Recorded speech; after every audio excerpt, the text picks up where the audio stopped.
سلام ستړي مشئ زه شبنم مزدري یم د مهمو کورنیو او نړیوالو خبرونو لپاره امپراتور ټي وي یوټیوب چینل در سره سبسکرایب کړئ. روسیې د اوکراین پر بیلابیلو ښارونو نور درانه بریدونه کړي. روسي ځواکونو یو ځل بیا پر اوکراین د توپخانې او توغندیو درانه بریدونه کړي دي. د تیرو 3 ورځو کې دا ډول دویم برید دی. د ریپورټونو له مخې په دغو بریدونو کې یوازې په خیرسون سیمه کې لږ تر لږه یو تن وژل شوی او 25 نور ټپیان شوي دي. په دوی کې 3 ماشومان هم شامل دي چې په دنیپرو پیتروفیڅک کې ټپیان شوي. د اوکراین وسلوال ځواکونه وایي د دوی هوایي دفاع سیستم د 15 او 18 ترمنځ توغندي شنډ کړي دي. د دغو بریدونو یو ستر هدف دنیپرو ته څیرمه پاولوهراد ښار و.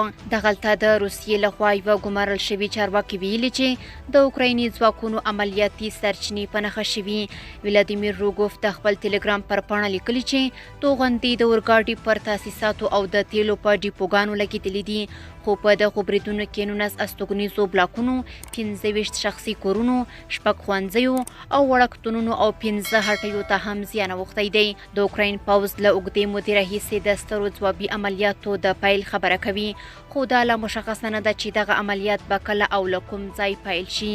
پاولوهراد د جګړې د لومړۍ کرښې 110 کیلومترۍ کې پروت دی او د اوکراین تر کنټرول لاندې دی. د اوکراین د دنیپرو پیتروفیڅک پوځي ادارې د یوه غم لړلې شپه او سهار بللی دی. پلازمینه کیف کې هم د پوځي ادارې مشر سرهی پوپکو ویلي چې د دغه ښار فضا کې د روسیې توغندي په نښه او شنډ شوي دي.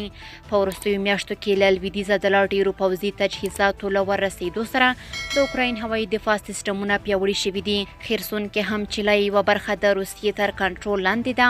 د اوکراین ځایي چارواکو ویلي چې روسانو دغلته 19 بریدونه کړي. دوی زیاته کړې چې په دغو بریدونو کې ځمکنۍ وسلې، ډرون او جنګي الوتکې 3 وړه کارول شوي. روسیې د جمعې پر ورځ اعلان وکړ چې پوځ د اوکراین ریزرف قطعې په نښه کوي. له دې سره اوکرایني چارواکو نن دوشنبه ویلي چې ځواکونه یې باخموت ښار کې روسان له ځینو سیمو په شا تنبولي دي.